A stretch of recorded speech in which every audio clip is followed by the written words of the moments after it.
On today's episode of Locked On Mets, we have another Friday Farm Report as we're going to be giving out awards to some of the top performers with the Brooklyn Cyclones in High-A this season.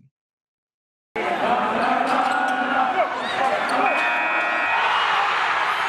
are Locked On Mets, your daily New York Mets podcast. Part of the Locked On Podcast Network, your team every day.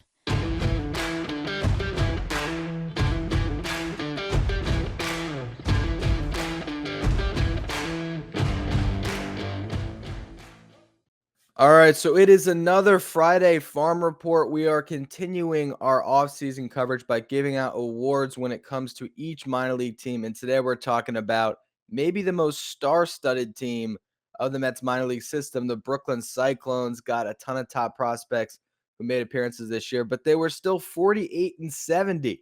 I mean, why couldn't these top prospects win games, Jordan?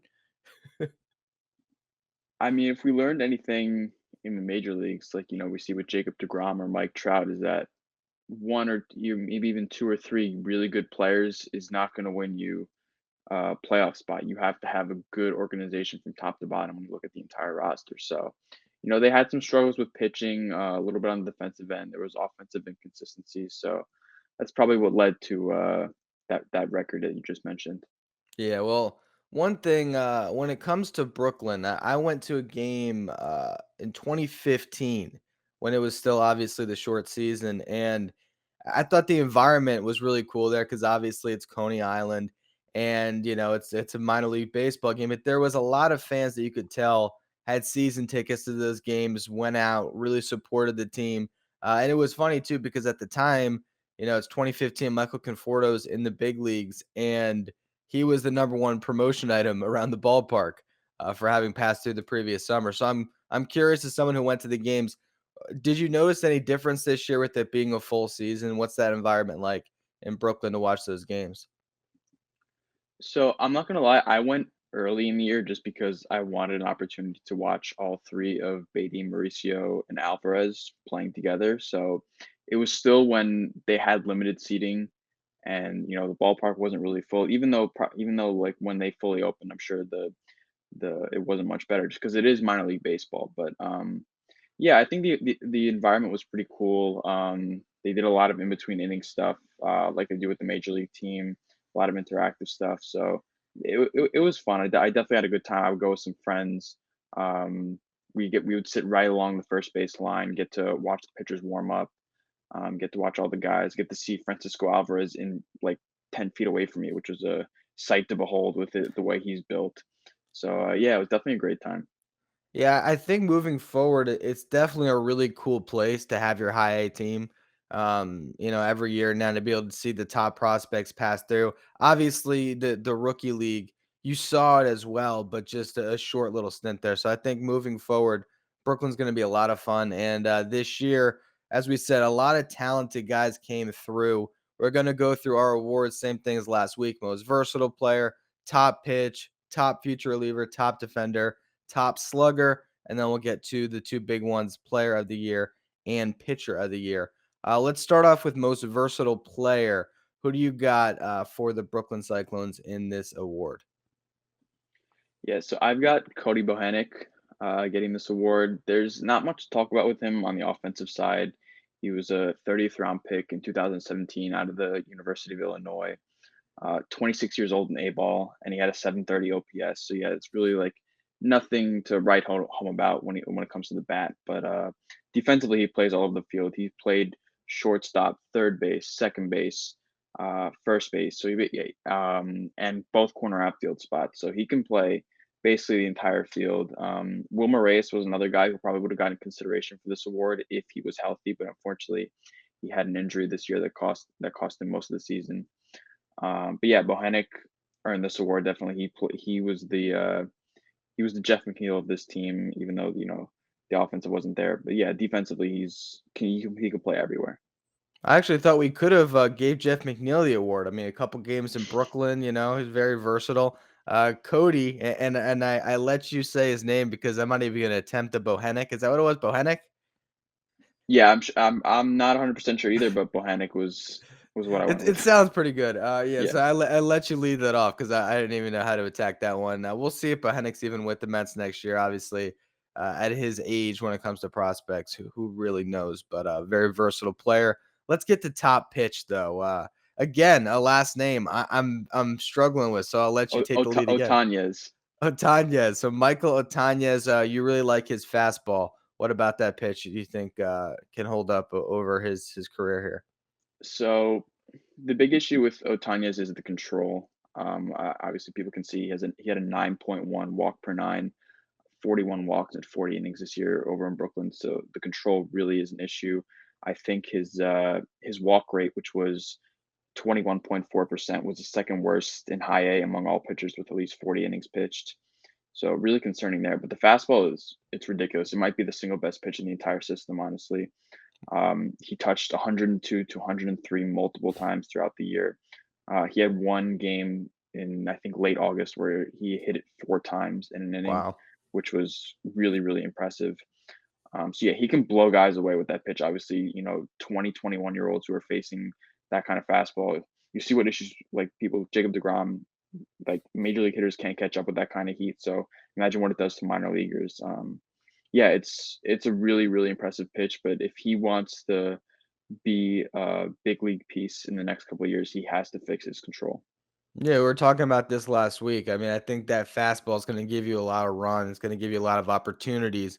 But if you can't locate it, if you can't throw other pitches for strikes as well, I mean, it can only get you so far. But certainly, it's exciting whenever you see anyone in your farm system who can touch 102, 103. That's really, really pretty ridiculous. So, Yeah, it's also, 2 years ago, he was only going 96, so he really built up the velocity over the last couple of years. That's what really stood out to me is he's, I think 21 years old, so it just I don't think he's gonna go above 103. I'm not saying he's gonna put up all this Chapman numbers, but just to see the velocity increase in such a quick time, was impressive. so it's crazy, I just did the most recent episode about Jacob Degrom, obviously, and with Degrom, it's all fluid mechanics that get you there. With some of these other guys nowadays, with driveline and everything else, it's maximizing every part of their delivery to get that velocity. And I just wonder how high does that end up going? Like, what eventually is the cap on how hard a human can throw a baseball? Like, if we're seeing guys at 103 now, does evolution in a couple years, is someone going to hit 110? Like when are we going to get to that point where you just can't break that barrier? It's something that's really fascinating to me to see. Yeah, I mean, 106, 107. I think we saw Chapman hit 106 maybe once or twice in his career. I can't see any way guys can throw harder than that. Their arm would just fall off. It's ridiculous. It's crazy, man, because it's such an unnatural motion. I've talked about it, this story on the show before, where I was in KC and Kaufman, and I did one of those. You pay like $5 for 5 throws or whatever, and I hadn't pitched in, I don't know, 4 or 5 years, or I hadn't picked up a baseball in 4 or 5 years, and I was like, okay, here's this little kid who comes in front of me, like a 12-year-old who throws like 60. I'm like, I'll throw harder than that kid, and I almost blew out my arm because it's so unnatural. I think I hit like 56, and I was like, "This is ridiculous." I lost it all that quickly. So it's crazy to think what these guys can do. And Built Bar is the best tasting protein bar ever. Did you know that Built Bar has so many delicious flavors that there really is something for everyone? Whether it's the coconut bar, cherry barcia, raspberry mint brownie, double chocolate, German chocolate, salted caramel, strawberry orange, or my personal favorite, cookies and cream. If you haven't tried all the flavors, you can get a mixed box where you'll get two of each. You can see which ones you like best. These really are protein bars that taste like candy bars. They come covered in 100% chocolate. They're soft, they're easy to chew, and they're healthy. Built bars come low in calories, low in sugar. They're high in protein and high in fiber. If you want to try Built Bar today, go to builtbar.com. Use the promo code LOCK15. You'll get 15% off your next order. Again, that's promo code LOCK15 for 15% off at builtbar.com. Slow is just right if you're on vacation, if you're a sloth, or if you're describing QuickBooks, which is more like slow books because it sucks you in, slows you down with their manual processes, integration difficulties, glitchy delays that'll all leave you scrambling for the numbers you need. Now is the time to make the switch to NetSuite. which is by Oracle, the #1 financial system, because NetSuite gives you visibility and control of your financials, inventory, HR, e-commerce, and more. It's everything you need to grow all in one place. With NetSuite, you can automate your processes and close your books in no time.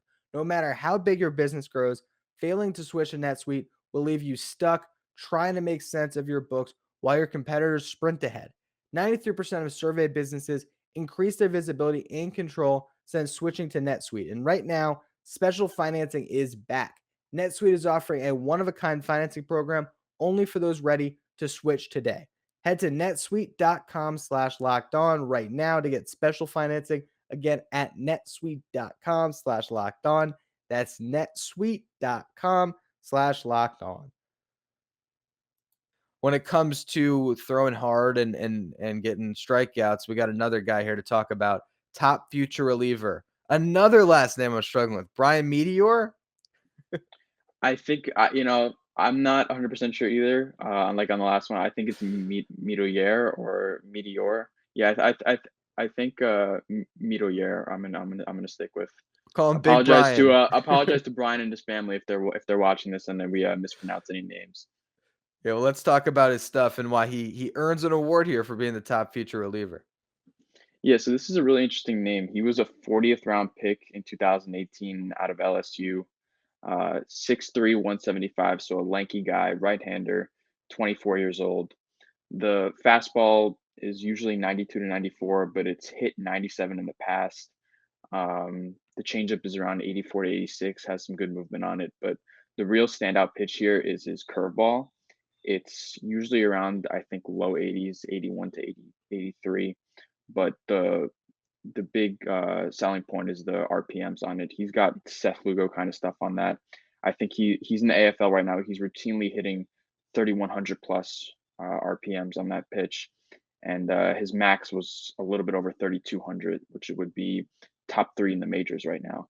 So Wow. just a really impressive pitch that I think could eventually get him to the big leagues. Like I said, he's in the AFL right now, 24 years old. So and he pitched a lot in Binghamton this year. So he's a guy who you could see um, as soon as maybe late next year, early 2023. Yeah, and I think you could never have enough of those guys who can eventually crack a big league bullpen. We saw this year, we see every year how much pitching depth is really tried. Is he someone that will potentially be added to the 40-man roster this offseason? Yeah, so I believe he's Rule 5 eligible this offseason, so they would have to add him, and putting him in the AFL kind of exposes him to other teams a little bit more. So it was a bit of a risk, but the Mets felt it was necessary, I guess. So yeah, I don't think the Mets will protect him. He's going to get exposed. We'll see what happens there, but I think 2.1 ERA in Brooklyn, 3.10 FIP, 12.6 K per nine. He put up some really impressive numbers there. So he's a guy to definitely watch out for if he does stay in the organization.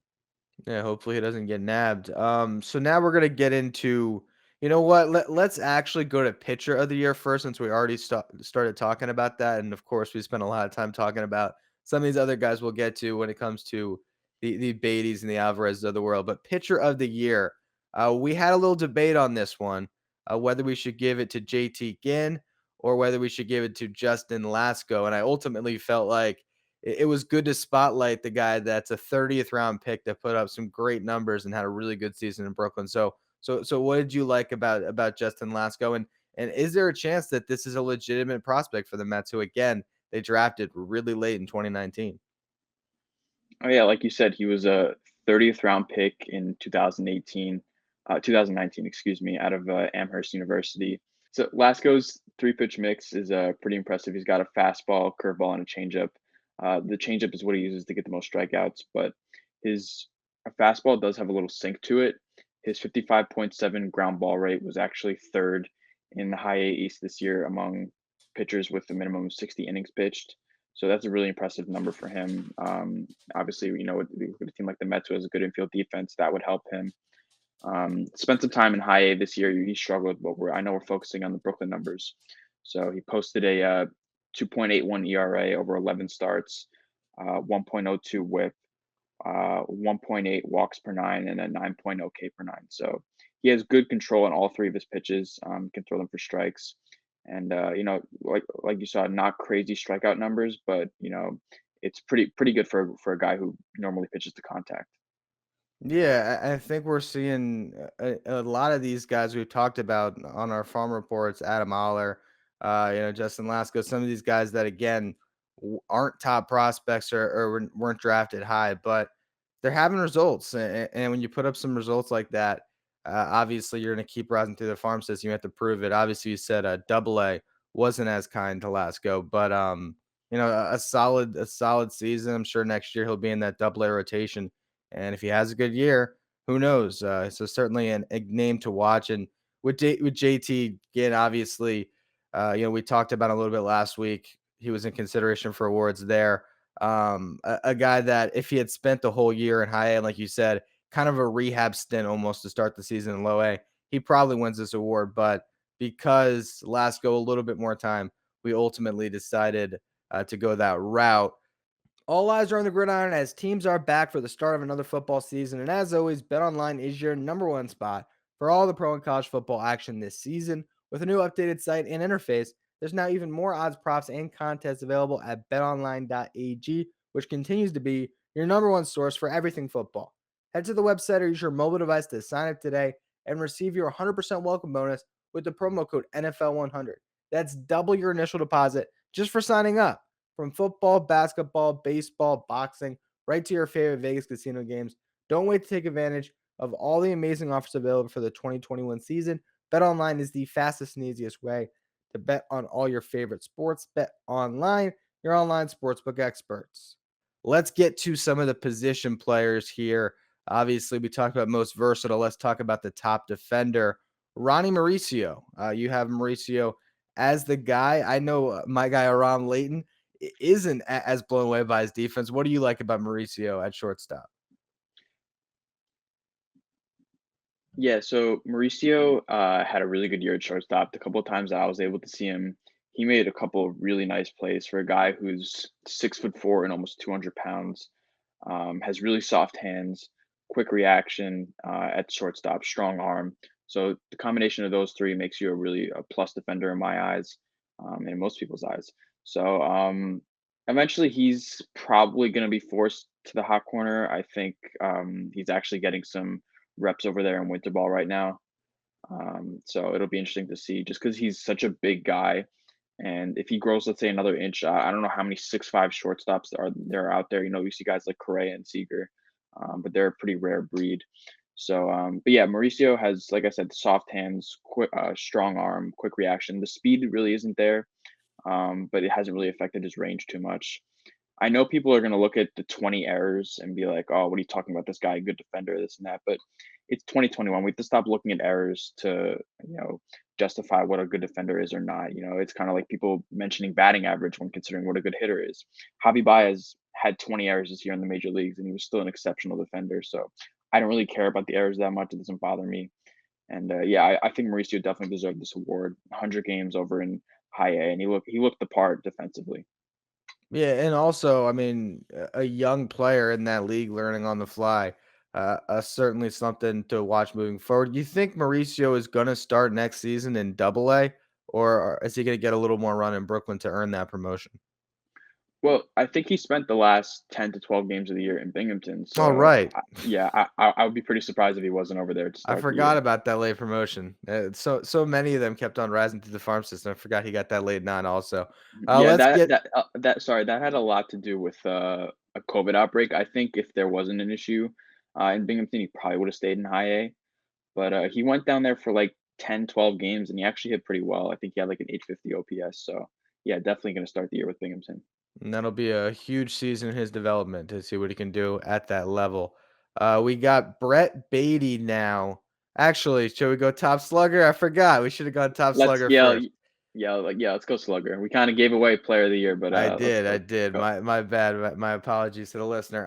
Top slugger, Francisco Alvarez. Incredible power.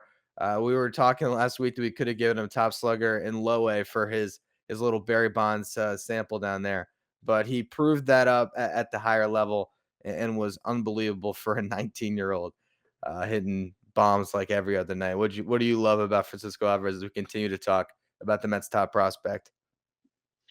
Yeah, when I look at Alvarez, I talked about before, just being able to see him 10 feet away from me walking down that first base line kind of reminds me of that scene in Benchwarmers with the guy who has the piece of paper and he's like, I am 12, and he's actually like 25. That's what I think of Alvarez. Like, there's no way that guy is 19 years old and doing what he's doing. He hit 22 home runs in 84 games over there. His 290 ISO was the best mark in High-A East for all players with at least 300 plate appearances. The 538 slugging percentage was fifth, and he was the only player in the top 13 for slugging percentage that was under the age of 22. So just really dominating a league in which he's one of the younger players. Slugged 616 with 15 homers over his final 44 games.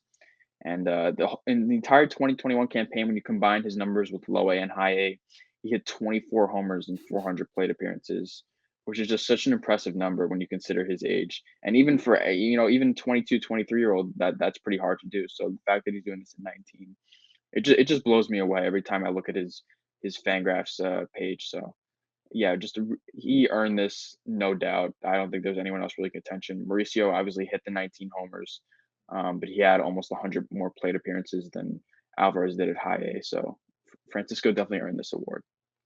Yeah, I remember with Pete Alonso in 2018. It's as much as you like to hear about how much power a guy has, and when they talk about it in practice or they talk about exit velocities, it's still great to see the home runs, to see the power translate in games. And I think the thing that was so great about the Mets farm system this year and all these guys is all of them were hitting home runs. Mauricio, Alvarez, Baty, not as much, but he still had some, and then of course Vientos. So to see all that pop translate, it's certainly an exciting thing for the future. And then when we get to Player of the Year, we were kind of splitting hairs, right? You could have gone Alvarez if you wanted to, but ultimately Alvarez is the top slugger. Beatty deserves recognition for the season he had in Brooklyn because he was awesome, and that led to that promotion to Double A. Yeah, Brett Baty was fantastic. I talked about it multiple times on the show before, but I did a complete 180 on him this year. I was really down on him as a prospect. I didn't really buy that he was a top 100 guy just yet. But he honestly could enter the start of next season in top 25 consideration, in all of the minor leagues, which is pretty impressive. Let me pull up his numbers here. He hit 309 with a 397 on base percentage and a 514 slugging in 51 games down in high A. His 397 weighted on base average and 145 weighted runs created plus were both eighth among all high A East players with a minimum of 200 plate appearances. So really blown away with what he was able to do down there. Hits everything extremely hard. I know a lot of people are concerned about the ground ball rate, which was I think a little over 51%, but doesn't really bother me just because of how damn hard he hits the ball. The defense took a big step forward, so he definitely deserves recognition for that as well, not only on the offensive side. He's locked in as a third baseman. I don't really see why they even needed to give him reps in left field for a couple of the games. It didn't make sense to me. But yeah, Beatty should be right there with Alvarez as the number two prospect in the system and a top 20, top 30 guy in all of baseball. Yeah, and I mean, as much as we believe the Locked On Mets Player of the Year is a significant award, he also just won one in the AFL Player of the Week for first week out, dominating the Arizona Fall League, which is only improving his stock. And I will say, maybe a future episode to tease the audience. We're gonna talk about a Brett Baty, Jose Ramirez trade at some point. Am I gonna get you on for that? You've been reading my tweets, haven't you? You've been following along how much I want Jose Ramirez and Lindor reunited. It's a good Um, idea. It's a real. Listen, and it's not a knock against Beatty. I like Beatty. I just think with the Mets in position they're in, they can't afford to wait for Beatty for a year or two and just see what he becomes. You know what Jose Ramirez is. You know that he's a superstar, and you have a window here with a Hall of Fame pitcher and a five-tool shortstop and possibly bringing back Javier Baez. This window is going to close soon, so they have to take advantage of it. Yeah, and I think we can definitely spend a whole show talking about it. But what I will say is, when you look at what they gave up to get Lindor at a very similar position in their careers, a year away from free agency, Beatty's a better prospect than Jimenez and Rosario anyway. Obviously, more went back in that deal, but that's certainly a good start, I would think, for the Indians, or sorry, the Guardians, to consider when it comes to trading an Gotta incredible get used player to in a that new rookie. name. I do got to get used to it. I mean, it's all these teams in sports. I still call them the San Diego Chargers. I don't know. It's tough. So that was this week's Farm Report. Next week, we will be talking about Double A and the awards we have there. Why don't you let everyone know again, Jordan, where they can find your work? So you can find us you can find me over at Locked On Mets doing social media with Josh Finkelstein. You can also find me on my Twitter page at Mets fan since '02. And then you can find my Facebook page, We Are Mets Believers. And go enter our giveaway that we have running on Locked On Mets, a signed Michael Conforto autograph. I don't know how much longer he's going to be in that uniform with the organization, but get it while you can, because could be in a couple months from now he's gonna be in the West Coast or somewhere else. Yep, definitely. Subscribe on YouTube. Get to 500 subscribers. We'll be giving away that photo of Michael Conforto. And again, like you said, we want to get rid of that photo. Not get rid of. We want to give away that photo before the World Series ends, and he declines a qualifying offer and is no longer a Met, which will be a sad day for some Mets fans who have always loved Michael Conforto. That's going to be all for today's edition of Locked On Mets. As always, thank you for listening. Make sure you follow, rate, and review wherever you get your podcast. Make sure you follow me on Twitter at Finkelstein Ryan. Follow the show at Locked On Mets. Thank you for making Locked On Mets your first listen every day. Now for your second listen, check out Locked On MLB. Sully's got you covered for everything going on with the playoffs this October. Follow Locked On MLB wherever you get podcasts.